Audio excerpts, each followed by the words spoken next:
Hey guys, tonight we're heading back to the smoky streets of 19th century England, where coal dust fills the air, water isn't exactly clear, and soap, believe it or not, is kind of a luxury. You might think life in the 1800s was all top hats and tea parties, but tonight, you're not some pampered aristocrat lounging in a drawing room. Nope, you're in Liverpool and your shoes are soggy again from stepping in something that you really hope is just rainwater. So, before you get comfortable, take a moment to like the video and subscribe, but only if you genuinely enjoy what I do here. And hey, I'd love to know, what city are you listening from, and what time is it right now? Drop it in the comments so I can see who's up late with me. Now, dim the lights, maybe turn on a fan for that soft background hum, and let's ease into tonight's journey together. You're standing outside a tiny general store tucked between a chimney-blackened bakery and a bar that smells like damp cigars. Inside, there's a kid named William Lever. He's got ink-stained fingers, an awkward haircut, and a serious thing for orderliness. While his schoolmates trade marbles or sneak off for penny sweets, Will's reorganizing the shelf of soap bars, alphabetically. Your first job here? Sweep the floor. But every time you pass that soap shelf, you get a little whiff of lavender and something else. Ambition? Or maybe that's just how tallow smells when it's been sitting for a week. Either way, there's a weird magic in the air, this strange mix of animal fat, herbs, and potential. You learn quickly, soap isn't just about being clean, it's about being better than dirty. And in this era, that's saying a lot. See, England in the mid-1800s is filthy, the Industrial Revolution is roaring, and the streets are a chaotic blend of soot, sweat, and sewage. People don't bathe regularly, germ theory is still that weird French idea. And yes, most folks believe that a good scrub is either pointless, pretentious, or a sign you're hiding something. But Lever isn't convinced. As you lug crates and wrap parcels, you overhear him talking to suppliers about oils, scents, and, get this, packaging. Because he's not just selling soap, he's planning something bigger. Most merchants around here, they're focused on pushing product and counting coins. But young William's eyes always seem to be on the horizon. There's a glint in them, half dreamer, half accountant. He's fascinated by how people feel when they buy something, especially something as personal as soap. And while you're just glad to have a break from the smell of boiled cabbage, William is thinking globally. People want to feel clean, he says one day while rearranging a shipment of carbolic soap. But more than that, they want to feel civilized. The crazy part? He might be right. You learn that the soap industry isn't actually all that bubbly. It's full of old-school chemists, traditionalists, and a whole lot of men who believe change is for the weak. But Lever? He's reading books on chemistry and consumer psychology. He's sketching logos in his journal when no one's looking. And here's a little tidbit the historians still love to argue about. Was Lever always this visionary, or was he just really good at reading the room? Some say he saw a market opportunity. Others think he genuinely wanted to change society. Honestly, from where you're standing, sleeves rolled up, the air thick with soap steam and ambition, it might be both. You clock out late. Again, your hands smell like rose geranium, and your boots are sticking to the floor. But there's this quiet sense, as you leave that shop, that something small just happened, something that might get bigger. Because tonight, William Lever didn't just restock the soap shelf, he started building an empire. You're back at the shop the next morning, though honestly it feels like you never left. Your coat's still damp, your fingers still smell faintly of almond oil, and William Lever is already inside, wide awake, sketching something in his notebook next to a stack of soap bars. He glances up, eyes sharp, and gestures for you to come look. Tell me, he says, pointing to a crayon drawing that looks vaguely like a block of cheese wearing a ribbon. Would you buy this? You blink. It's orange. Exactly, he says, triumphant. Eye-catching, people will remember it. That's your introduction to William's next obsession, branding. And no, not the cattle kind, the psychological kind, the what makes a thing feel worth owning kind. You start noticing it more as the days go by. He's not just stacking soaps anymore, he's testing layouts, fiddling with fonts, and talking about something he calls consumer delight, which sounds a little too cheerful for 1870s Liverpool. William is 21 now, and while most young men are trying to secure stable jobs or dream of ships and adventures abroad, he's deep in soap molds and margins. With his brother James, they've opened a grocery business called Lever Brothers, and you, lucky duck, are part of this not-so-glamorous beginning, which means you've graduated from sweeping to cutting endless blocks of soap. But there's something different about the way he works. He's not making products, he's shaping experiences. He orders a special shipment of palm oil from West Africa, a gamble at the time. It's expensive, unpredictable, and hard to source, but it makes soap that's smoother, richer, and, according to Lever, something you actually look forward to using. You're skeptical, it's still soap, but he insists. Now here's a fun fact. The average person back then didn't really care about what was in their soap. It was just stuff.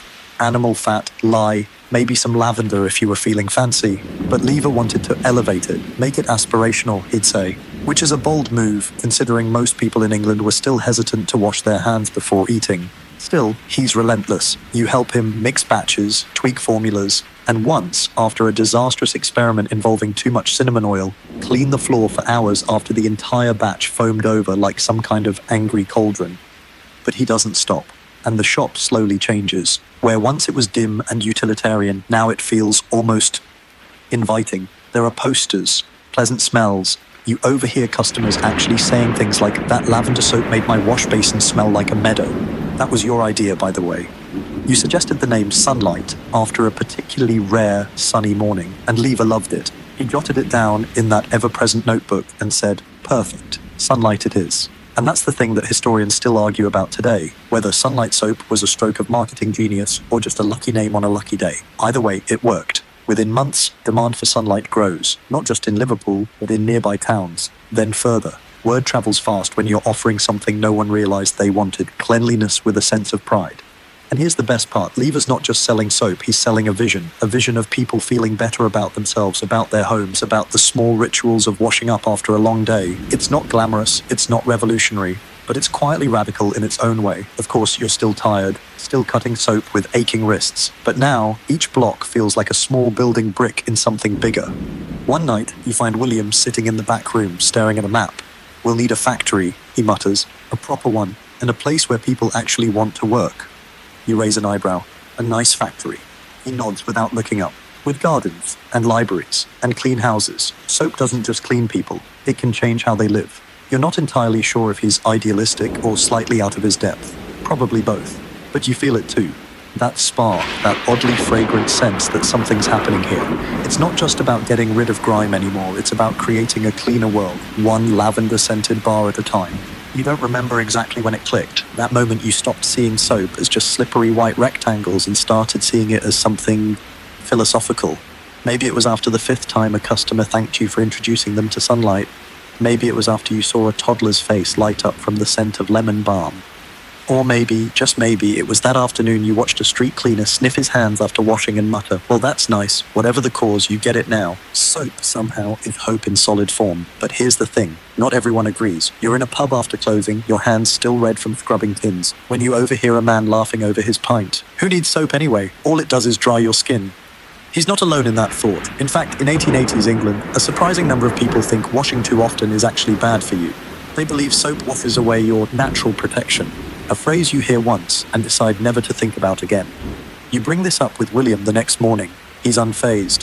"People fear what they don't understand," he says, stirring a vat of creamy white paste with a giant wooden paddle. "They used to think tomatoes were poisonous too. Now they're in every stew." You nod, though you're not sure comparing soap to stew is the win he thinks it is. Still, he's got a point. The idea of hygiene as a public good is new, almost radical. Germ theory is still being debated in scientific circles, and most homes don't even have indoor plumbing. Hospitals have only recently started washing their instruments between surgeries. People don't trust cleanliness yet, so Lever doubles down, not just on quality but on education. You're tasked with delivering pamphlets, tiny booklets with pleasant drawings and titles like "The Health of Your Home" and "Cleanliness is Comfort." They're part guide, part moral encouragement, part low-key propaganda. But they're charming, and more importantly, they work. You find yourself becoming an accidental evangelist. You explain how dirt carries disease. You talk about how a bit of regular hand washing can prevent fevers and even save lives. One skeptical woman squints at you and says, "Soap cures the flu now, does it?"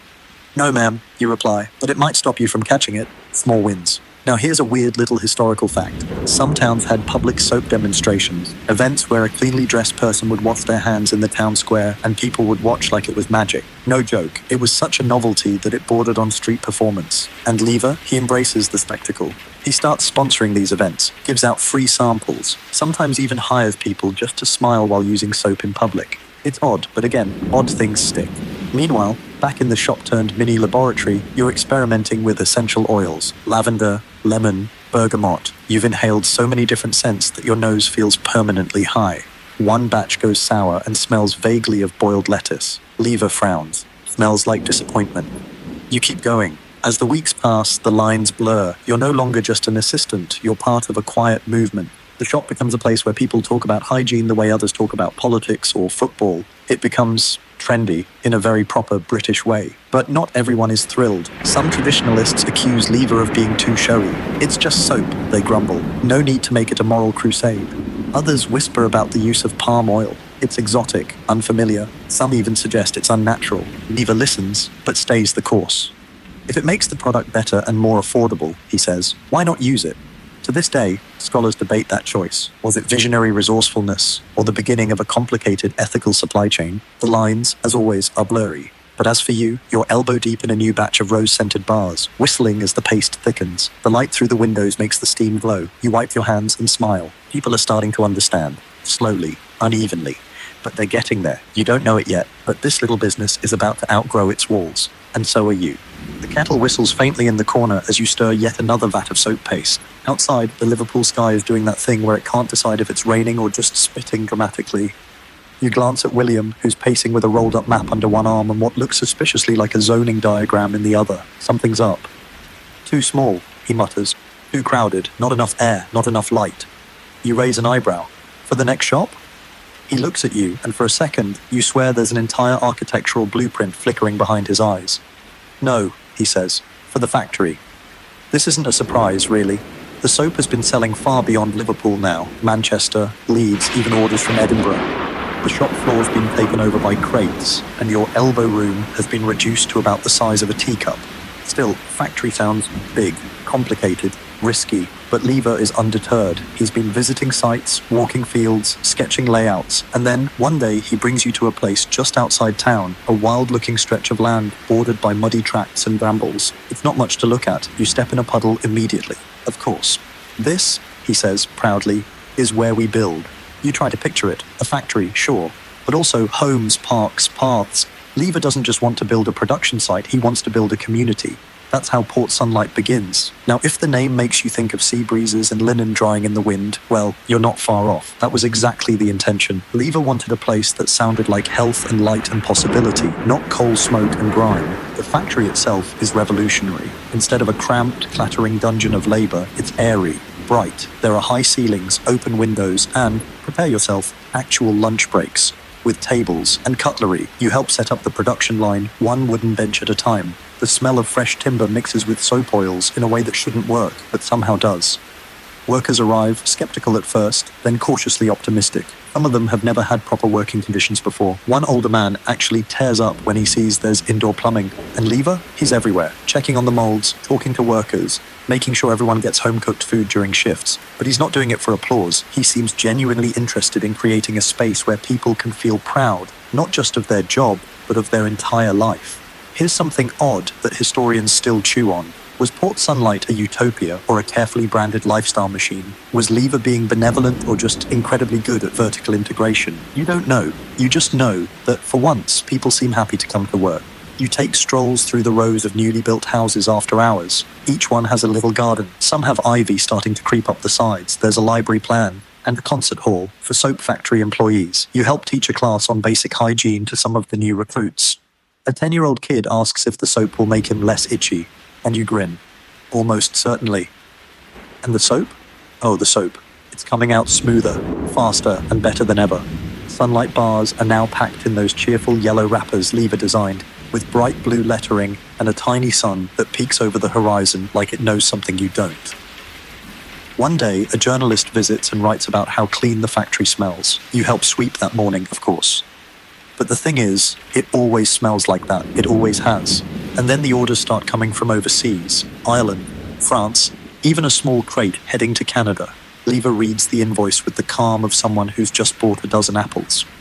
We'll need a shipping department, he says, without blinking. You laugh. Of course you will. You're no longer just making soap. You're building an ecosystem. And as the sun sets over Port Sunlight, casting long golden shadows across the rooftops, you realize something. This isn't just a factory. It's a statement that people deserve better even when they're making soap. You're leaning against a stack of freshly boxed Sunlight soap when Lever walks in holding a package. It's small, rectangular, and wrapped like it's hiding state secrets. He opens it with great care. And inside, a soap wrapper. But not just any wrapper. This one's, how do you put it, fancy.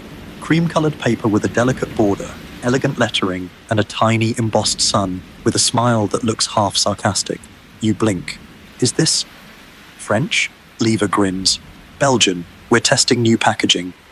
You look around the room, filled with clunky wooden crates, oily rags, and the faint but persistent smell of lemon-scented palm oil, and wonder what exactly is wrong with the old one. But he waves a hand like he's reading your mind. Soap's not just about cleanliness, he says. It's about identity. We're not just selling soap, we're selling who people want to be. You suppress the urge to roll your eyes. It's hard to take philosophy lessons from a man currently covered in glycerin foam. Still, the man has a point. You start to notice how people react to the new wrappers with curiosity, excitement. One older lady holds up the bar like it's a wedding invitation. It's almost too pretty to use, she whispers. And here's the thing, people do buy it more.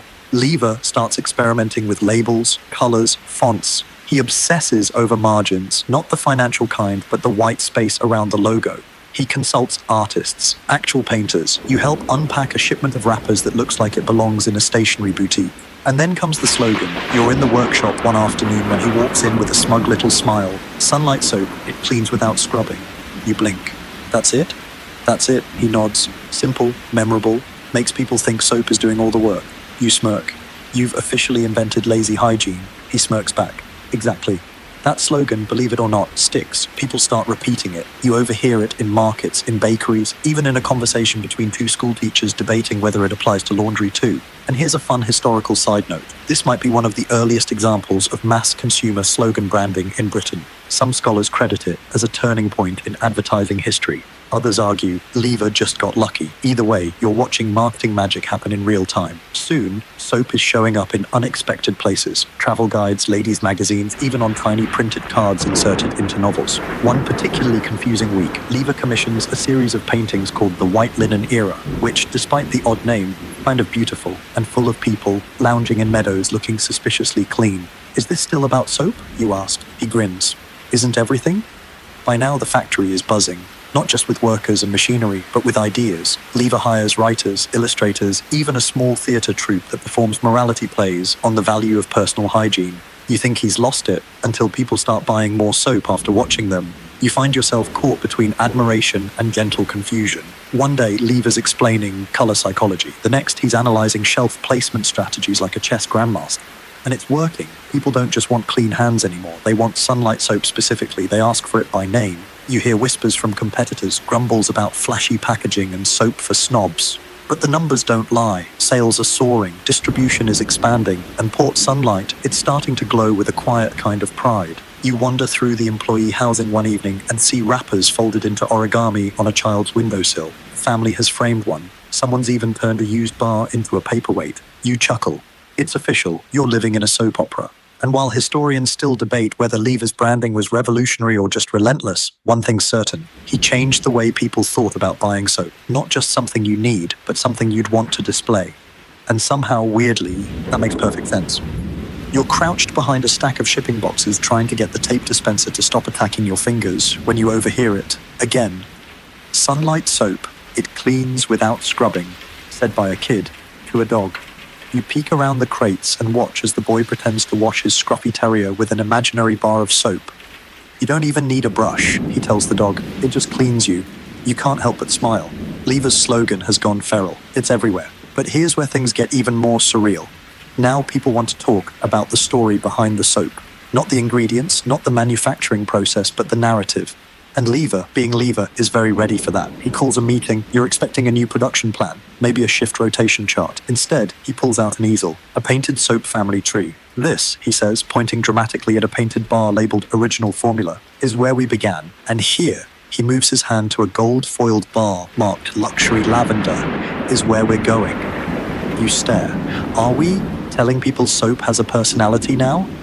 He grins. Of course. Because that's the newest frontier.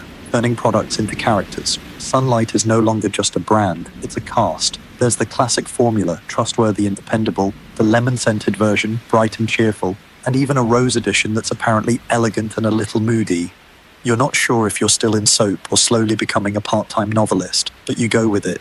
You're soon helping put together miniature biographies of each soap variant for shopkeepers to share. Things like the Lemon Sunlight Bar, perfect for the energetic home, or Lavender Sunlight, a quiet touch of countryside calm. People eat it up. They're assigning soaps to family members. One woman insists her mother-in-law is a rose bar with extra lye, whatever that means. And just like that, Lever invents another weirdly effective marketing tool, product personality. But the real genius? He doesn't stop there. Lever starts sending sunlight samplers, little sample boxes with tiny versions of each soap bar, wrapped, scented, and labeled with delightful descriptors. It's like the Victorian version of a subscription box. People write back. They send letters. Actual handwritten letters. "Thank you for introducing me to Lemon," one says. "He's very welcome in my wash basin. You nearly fall off your stool reading that one." But here's something even weirder. The wrappers themselves become collector's items. People frame them, scrapbook them, trade them. One child reportedly tries to eat one, mistaking it for a candy bar. There's a quiet war brewing too. Competitors, scrambling to catch up, start launching their own personality soaps. One rival brand introduces something called Power Suds, which sounds like it's either a detergent or a wrestling move. You're not sure which. Lever? He just raises an eyebrow and adds 2 more cents to the lineup. Meanwhile, you're in the warehouse packaging these tiny scented characters like they're royalty. You never thought your job would involve deciding whether a bar of soap should wear a burgundy or a mint green ribbon, and yet here you are. And the academic world? Well, let's just say historians still don't know whether to classify this era of sunlight as marketing brilliance or Victorian whimsy gone wild. One thing's for sure, Lever isn't just selling hygiene anymore, he's selling companionship. A little bar of cleanliness that also somehow gets you. You walk home with a sampler in your pocket, the scents lingering like polite ghosts. You glance down at the gold wrapper and whisper, "You did good today, luxury lavender." And honestly, it feels normal. It's a Tuesday, grey as usual, and you're sipping weak tea in the staff break room when Lever bursts in like he's just discovered time travel. "I need a slogan," he says, breathless. You raise an eyebrow. "Didn't we already do that?" He shakes his head. No, another one. One for the ads, newspapers, posters, shop windows, something punchy." You put down your tea, slowly. "William," you say, "we're selling soap, not Shakespeare." He looks dead serious. "Exactly." And just like that, you're swept into the wonderful, weird world of Victorian advertising, which is kind of like modern advertising, except with more monocles and fewer lawyers. Lever is convinced that the next battle won't be fought in shops, it'll be fought in people's minds. So he hires copywriters, artists, even a poet. One of them insists that sunlight soap should be described as a caress for your laundry. You politely suggest they never write that again.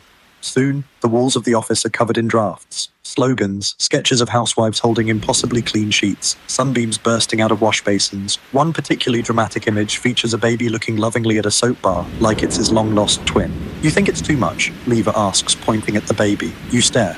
"The baby or the dramatic lighting?" "Yes," he replies. "And yet the public loves it. The more dramatic, the better. You help hang posters across Liverpool. Sunlight soap. Cleanliness is next to godliness."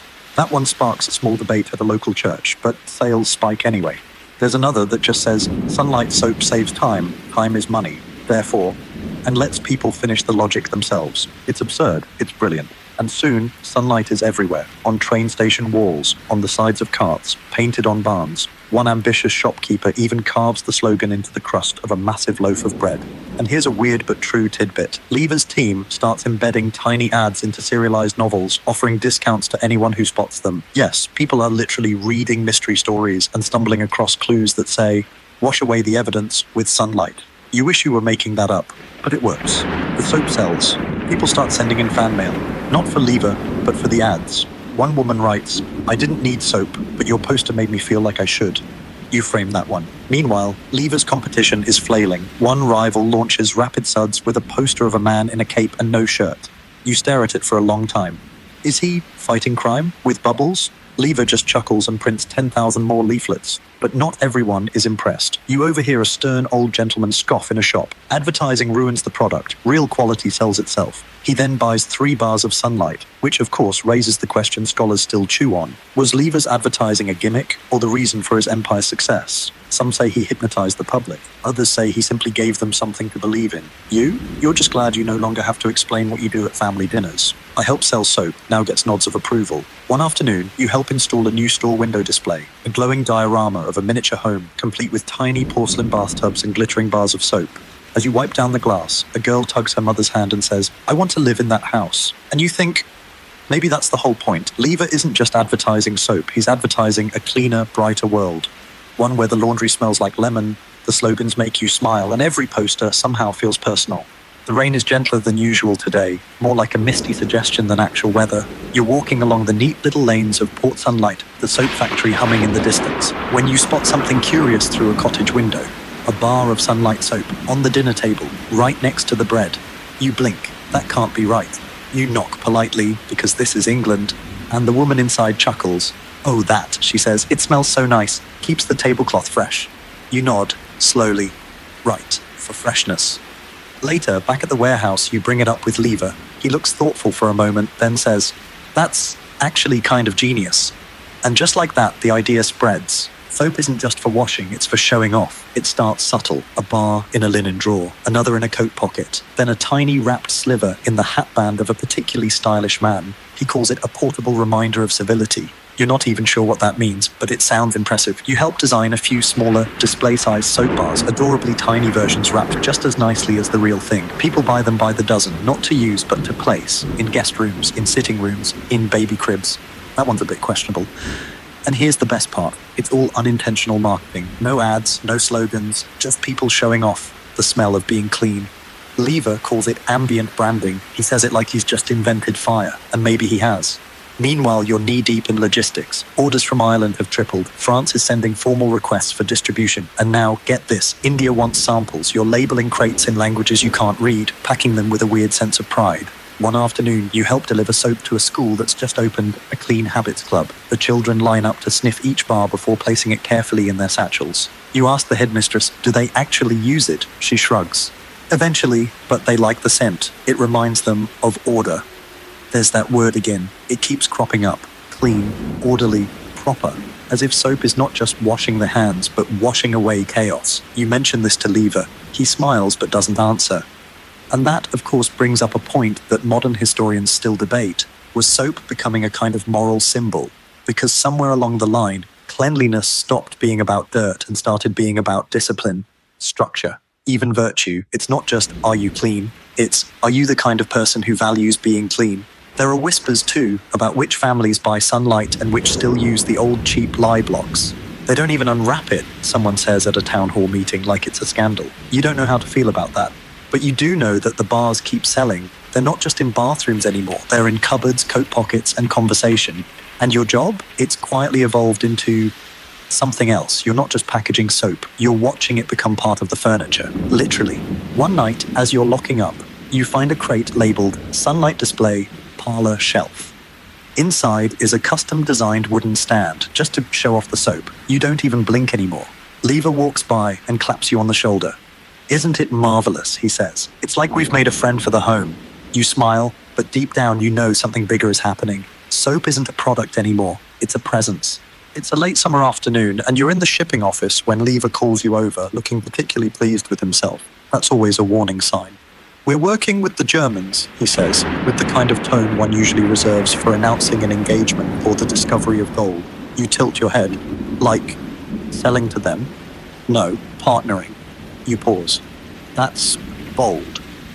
Because let's be real, this is 1890s Britain, and while there's no official rivalry yet, the undercurrent of we're better than them is thick on both sides of the channel. The idea of collaborating on soap of all things. It sounds like the beginning of a very polite international scandal, but Lever is undeterred. You soon learn that he's been exchanging letters with a German entrepreneur, one Karl Leverkus, who, like Lever, has dreams of turning soap into more than just a necessity. The two share formulas, ideas, and more than a few opinions on the right ratio of palm oil to tallow. You get roped in, of course. Your job? Coordinate sample shipments, decipher translated ingredient labels, and somehow explain to customs officers why a crate of what appears to be cheese is actually luxury soap.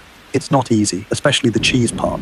Still, the partnership grows. You find yourself attending joint meetings, sitting across from German chemists who carry pocket microscopes and smell everything with deep, suspicious sniffs. It's oddly charming, and here's the weird part. The Germans take soap very seriously. There are long debates over curing times, molecule structures, even lather texture. You once sit through a 3-hour argument about foam integrity that nearly puts you to sleep. But it's not all spreadsheets and science. There's real mutual respect forming, though neither side will ever admit it directly. One night, after a particularly long day of comparing sodium carbonate blends, you and a German counterpart named Klaus share a beer in a dim pub near the docks. Your bars, he says, gesturing with his stein, they smell like optimism. You blink. Is that a compliment? He shrugs. Maybe ours smell like precision. You both laugh. That's when you realize this partnership isn't just about expanding markets, it's about cross-pollinating ideas. Lever and Leverkusen are quietly weaving two soap philosophies together, one emotional, one exacting. Of course, the British press doesn't quite know what to make of it. Lever Brothers goes continental, one headline reads, followed by a deeply skeptical editorial questioning whether foreign oils and foreign mines can be trusted to uphold British standards of cleanliness. Lever just shrugs. Clean is clean, he says. Nationalism has no place in a bathtub. You're not sure whether to laugh or salute. The collaboration bears fruit quickly. A new formula emerges, softer on skin, faster to lather, and with a scent that's somewhere between orchard and apothecary. You call it Franken soap behind Lever's back, but the public loves it. And here's a juicy debate for future historians. Was this the beginning of the first truly international consumer brand? Some argue yes, pointing to these Anglo-German ventures as the roots of what would become a global soap dynasty. Others argue it was just two nerds geeking out over chemistry. Honestly, it's probably both. Back at Port Sunlight, you helped design a dual-language wrapper. It's a mess of typefaces, but somehow it works. Customers feel worldly just buying it. You even spot a shop in Birmingham advertising Berlin-approved British Clean, which doesn't make much sense but sounds impressive enough to sell out by noon. And as you stand by the loading dock one evening, watching crates bound for Hamburg, you feel something odd. Pride? Maybe? Or just the realization that you're no longer in a local business. You're part of something bigger than borders. A sudsy, lemon-scented soft power, the kind that gets under your nails and then crosses oceans. There's a chill in this Port Sunlight air tonight, the kind that makes your knuckles ache just enough to remind you it's autumn. You're standing outside the small community hall, waiting for Lever, who has summoned you again with no explanation. That usually means either a new soap scent or some deeply philosophical question like, what is cleanliness really? He arrives, holding a small stack of letters and looking unusually serious. Some people think I'm doing this for show, he says, almost before hello. You raise an eyebrow. This, meaning the factory, the housing, the free libraries? He nods. They say it's marketing, that I'm pretending to care so people buy more soap. You shrug. Are you? He smiles faintly. If it helps people and sells soap, is it wrong to do both? You don't answer, but it's a question that will echo for decades. Because tonight's chapter is about that slippery space between philanthropy and branding, the part of Lever's legacy that historians still argue over with red pens and passive-aggressive footnotes. You've been working here long enough to know he genuinely does care. You've seen him stop to help a child fix his boot. You've watched him give his lunch to workers who forgot theirs. But you've also seen the other side, the press releases, the carefully timed charity events, the way he arranges donations to land just before a new product launch. Is it calculated? Maybe.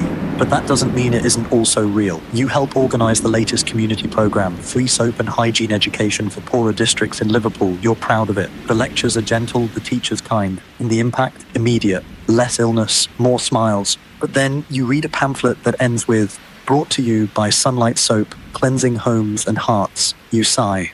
The line between compassion and campaign gets thinner every day. The workers at Port Sunlight seem content, though. They have homes, gardens, clean streets. One man tells you, over a pint, that it's the first time he's ever had a bathtub and a bookshelf in the same house. Another proudly points to his daughter, who now reads every night before bed thanks to the factory library. You don't have the heart to tell him most libraries don't come with Sunlight logos embossed on the spine labels. Lever walks a strange, deliberate path. He builds schools and makes sure the press covers the ribbon cutting. He funds hospitals and takes out ads celebrating power of soap to uplift. You cringe a little every time, but you can't deny the results. And here's the philosophical pickle. Does it matter why someone does good if good gets done? Some scholars later argue Lever was a pioneer of social capitalism, a man who believed that a better society could emerge through better business. Others claim he was just ahead of his time in public relations. You're there for both the handshakes and the spreadsheets. You deliver soap to a new orphanage one morning, then help edit a press release by evening. It's a balance.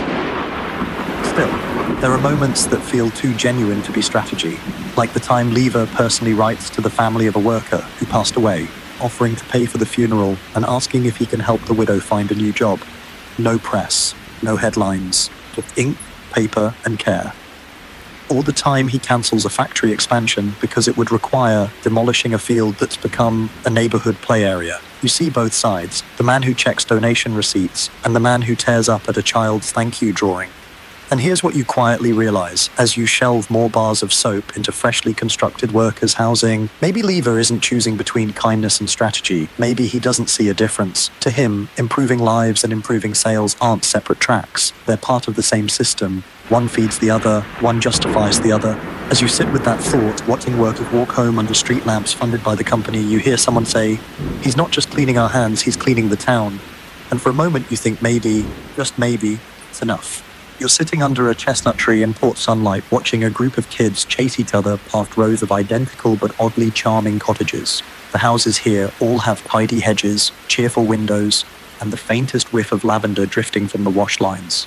And the thing is, it's not a coincidence. None of this is a coincidence. Everything here, from the street layout to the teacups in the workers' cafe, has been chosen, planned, and approved by Lever. You'd expect a factory owner to care about soap formulas, maybe branding, but Lever, he cares about brick types. He attends architecture meetings. He gives notes on park benches. He once delayed the construction of an entire street because he didn't like the way the roofs broke the skyline. You thought he was kidding. He wasn't. Welcome to the world of model villages, and make no mistake, Port Sunlight is one of the earliest and arguably the most famous. A factory town designed not just to house workers, but to shape them. You help with the logistics, naturally. Assigning homes, coordinating with architects, making sure the soap delivery routes don't interfere with the children's walking paths. It's exhausting and a little surreal. One morning, you overhear a new employee saying, "It's like living in a fairy tale, except the fairies are really into scheduled laundry days." But the results are undeniable. Crime, almost non-existent. Illness, far below average. Morale, higher than a chimney sweep on bonus day. There's even a theatre now, a proper one. Red velvet curtains and everything. The workers perform Shakespeare once a month, and you've seen more than one baritone Macbeth delivering soliloquies while smelling faintly of bergamot. Lever believes in this structure, not just the physical one, but the philosophical one. He thinks better surroundings make better people. Give someone a garden and a bookshelf, and maybe, just maybe, they won't feel the need to drink themselves to sleep. That's the theory anyway. But you've also heard whispers. Some workers feel it's a bit too much, too polished, too curated. It's like being managed even after you clock out, one man mutters at the pub. You can't entirely disagree. There are rules, after all, rules about lawn upkeep, about curtain colours, about how loudly you're allowed to play the piano. Yes, really, some call it paternalism, others call it benevolent control. Either way, it works, if your idea of peace includes a lot of lilac-coloured conformity. But Lever doesn't see himself as controlling, he sees himself as offering, as elevating. He talks about the dignity of domestic life and the honour of clean hands with the sincerity of a preacher. Historians still wrestle with this dynamic. Was Port Sunlight a utopian vision, or a quiet form of corporate surveillance? A workers' paradise, or just a really polite company town? You think it's complicated. Because in between the tidy lawns and matching postboxes, real things happen. Children grow up with books, families eat together in clean kitchens, people live longer. It's not perfect, but it's not pretending to be either. And that counts for something. You spend an afternoon helping a new family move in. The father thanks you with a handshake, the mother with a loaf of bread wrapped in cloth that smells faintly of jasmine. As you walk home through the lanes, past the school, the rose bushes, the little shop that only sells stationery and buttons, you realize something strange. It feels safe here. Like the world, just for a few streets, has been ironed smooth. And in a century where factories are dark, cities are chaotic, and clean water is still a luxury, this tiny, overly polite bubble of soap and structure, it feels like a miracle. You're halfway through organizing shipment records when you catch a headline on the folded newspaper beside your desk. Soap King faces Suds showdown. You sigh. It's going to be one of those days. The article goes on to describe a bitter battle between Lever Brothers and a rival soap company, a group of manufacturers who believe Lever is becoming a little too, well, successful. One competitor even accuses Lever of turning soap into theatre, which, to be fair, isn't entirely wrong. There was a recent parade in Manchester where a float shaped like a sunlight soap bar shot rose water into the crowd. You helped build it. But now the stakes are higher. These other soap companies, many of them older, slower, and less willing to decorate their bars with floral embossing, are pushing back, hard. They've formed a coalition. They want regulations, price caps, fair competition. Lever reads the same article over lunch, biting into a sandwich like it insulted his mother. They're not mad at the soap, he says. They're mad it isn't theirs. You nod. Still, you're being sued, so there's that. Because yes, there's actual legal action now. Accusations of price manipulation, unfair marketing, and that vague but ominous phrase, aggressive branding tactics. It's your job to help gather evidence. You're knee-deep in invoices, advertisement proofs, distribution maps. Lever's office is now a war room, minus the maps with pins, plus a lot more lavender. He's not rattled, though. If anything, he's energized. They're trying to slow down progress, he says, pacing, but you can't stop clean. You're not sure whether that's defiance or the next slogan, but you scribble it down anyway. The public, interestingly, doesn't seem too concerned. In fact, sales go up. People love a good underdog story, even if the underdog is a man who just bought his third tea service made of imported porcelain. There are letters of support. Some shops proudly hang signs that say, "We stand with sunlight." One woman writes to say she'll never wash with anything else, even if it turns her towels yellow. You make a note to check that batch. And here's the funny twist. The more Lever's soap is attacked, the more it becomes a kind of social statement. Using sunlight isn't just about smelling nice anymore, it's about choosing sides. You're no longer working for a company. You're part of a quiet, soapy resistance. Of course, the lawsuits drag on. There are court appearances. You attend one, sit in the back, and watch a man in a powdered wig explain to a judge how the marketing tone of sunlight is inappropriately joyful.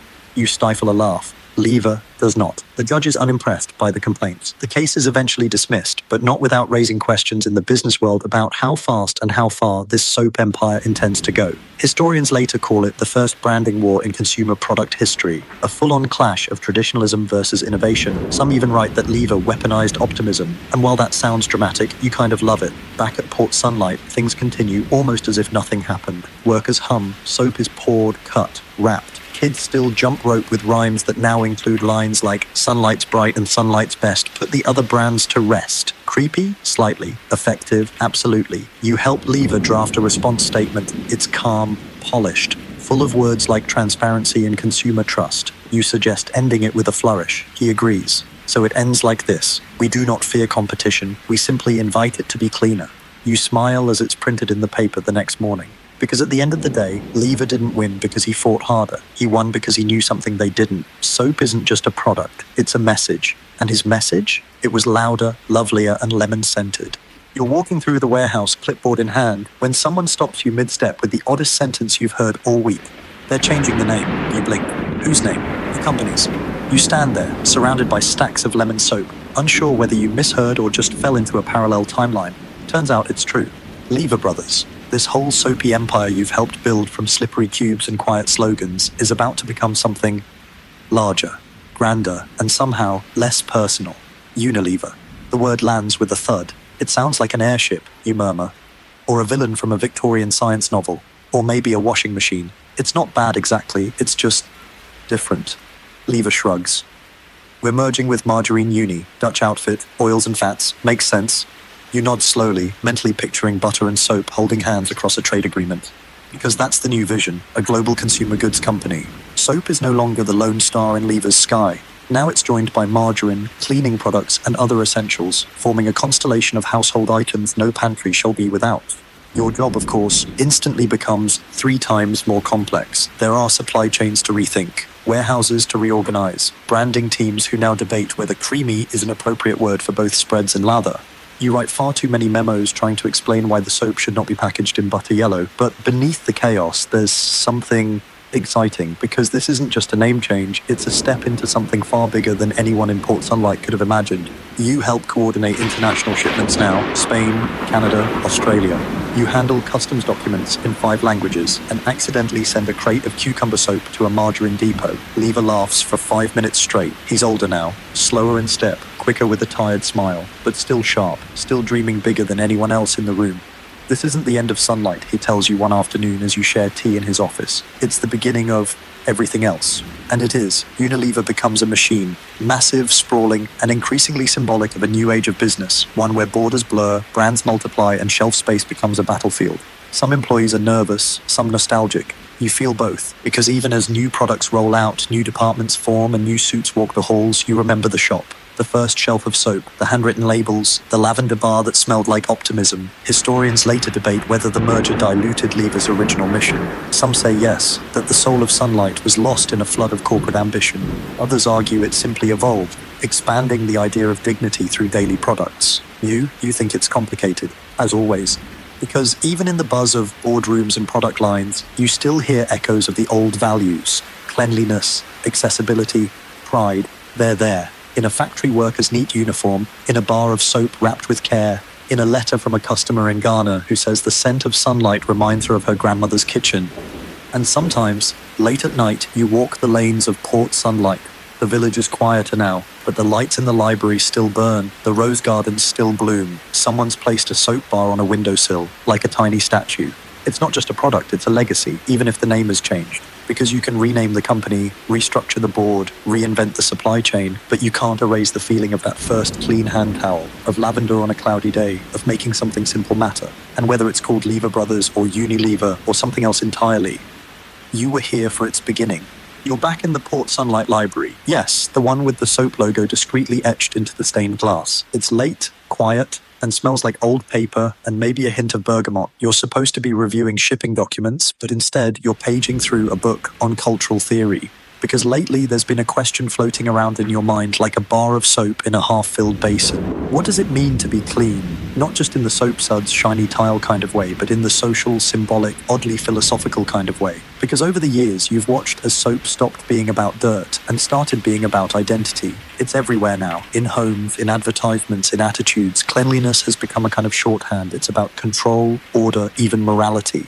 The neat home is a good home. The polished child is a good child. And Lever, he saw it coming before anyone else. Back in the early days, he used to say things like, "Clean homes build strong nations," which sounded inspiring, but also oddly like a campaign slogan. Now, as Unilever's influence grows, that phrase takes on a new layer. Because here's the twist that historians love to unpack. Cleanliness didn't just become a habit, it became an ideology. You start noticing it in public campaigns. Posters that say, "Clean hands, pure hearts," government health programs that partner with soap companies, even schools with cleanliness pledges recited alongside morning prayers. It's as if washing your face has been quietly enlisted in the army of virtue. You mentioned this to Lever once, over tea and biscuits. He stirs his cup slowly. "It's not about control," he says. "It's about dignity." But what if it becomes a way to judge people, you ask? What if being clean becomes a way to separate the civilized from the uncivilized? He pauses, genuinely considering it, then sighs. That's the risk with any powerful idea, he says. It can lift people up or be used to hold them down. And he's not wrong, because even as Sunlight Soap is bringing hygiene to places that never had it before, there are stories trickling back. Colonies where soap is used as a symbol of British superiority. Ad campaigns that imply washing with imported soap is the first step toward modernity. You feel uneasy because soap shouldn't have politics. And yet, somehow, here we are. Academics in future decades will write papers with titles like The Imperial Lather, Cleanliness and Colonial Ideology. They'll dissect slogans, analyze rappers, and argue whether Lever's campaign was uplifting or insidious. And the answer, probably both. You've seen the joy of a family receiving their first real supply of soap. You've seen communities transformed by basic hygiene, but you've also seen people feel shame for the kind of soap they can't afford. Cleanliness is now cultural currency, and Lever, intentionally or not, minted it. But you also know this: the soap still works, it still softens hands, still lifts grime, still makes people feel just a bit more themselves. And maybe that's enough. You close the book. Outside, rain taps gently on the windows. Somewhere, a worker finishes their shift and heads home to a tidy cottage, a warm fire, and a lemon-scented bar waiting on the sink. You stand up, stretch, and smile, because yes, there are questions, complications, legacies too large to untangle in one night. But at its core, this empire was built on the quiet act of caring for yourself. And that's still pretty powerful. The museum isn't open yet, but you're already inside. Keys jangling in your pocket, footsteps echoing gently off the polished floor. This used to be the old administrative building of the Lever Brothers operation. Now it's a quiet tribute to everything that came from soap and an unshakable belief in, well, order, decency, and lemon-scented living. You pass display cases filled with relics, early bars of sunlight wrapped in their cheery paper, a faded notebook filled with Lever's dense handwriting, promotional posters so elaborate they could hang in a gallery. And in one corner, a scale model of Port Sunlight, with trees the size of matchsticks and tiny brick cottages arranged just so. You can almost see it again, can't you? The workers laughing in the courtyards, the hum of the factory at midday, the quiet click of Lever's shoes as he walked the paths, half business tycoon, half social philosopher. It's peaceful in here, and surreal, because the world outside has changed in ways Lever could never have predicted. Skyscrapers instead of chimneys, digital ads instead of soapbox speeches, convenience stores where sunlight now sits beside a dozen competitors, its once revolutionary scent now something like nostalgia in a box. And yet, The legacy holds. You watch a school group file in, trailed by a teacher explaining how Lever wasn't just a soap man. He was a systems thinker, a brand visionary, a community architect. The kids don't look thrilled, to be honest. One of them yawns dramatically, but you smile, because you remember being that age, and you remember thinking soap was the most boring thing in the world. Until you saw what it could do. You step into the next room, displays dedicated to the global rise of Unilever. There are product charts, interactive screens, even a video looping the company's early international ventures. One caption reads, "Cleanliness is not just a habit, it's a message." You pause, tilting your head. You don't remember writing that, but it sounds like something Lever might have said. Or something you might have said late one night while labeling export crates and talking to yourself. And here's the strange, poetic thing. Most of the people visiting this museum today will never know you were here, that you helped wrap the first bars, stack the first crates, argue over wrapper colors and scent names, that you saw it all, from the corner shop to the continent-spanning empire. But that's okay, because the buildings are still here, the stories are still being told, the legacy is still washing over the world, one clean hand at a time. You exit the museum into the sunlight, yes, actual sunlight, and find the air soft with the scent of something vaguely citrusy. A breeze rustles the hedges, a child's laughter floats down the lane, and in a distant window you spot a familiar bar, resting neatly on a sill, still there, still shining. Because this story wasn't just about soap, it was about vision, about quiet revolutions, about the small, consistent work of making the world a little less grimy, inside and out. And you were there for every bubble. So now, with the tale coming to a gentle close, let yourself settle into the calm of the present. The streets of Port Sunlight fade, the steam of the factory dissolves into the night air, and even William Lever, in his neat suit and gleaming shoes, walks softly out of view, his hands tucked behind his back, already dreaming of the next improvement. You're no longer standing in a bustling soap factory or walking past tidy cottages. You're here, wherever here is, wrapped in stillness. The story is over, but the quiet lingers. Let it. Let your mind rest now, like a clean towel folded at the end of a long day. You've traveled far tonight, across decades and scents and surprisingly philosophical soap wrappers, and there's nothing left to do now but breathe in, breathe out, and float gently into sleep. You're safe, you're warm, and everything is clean.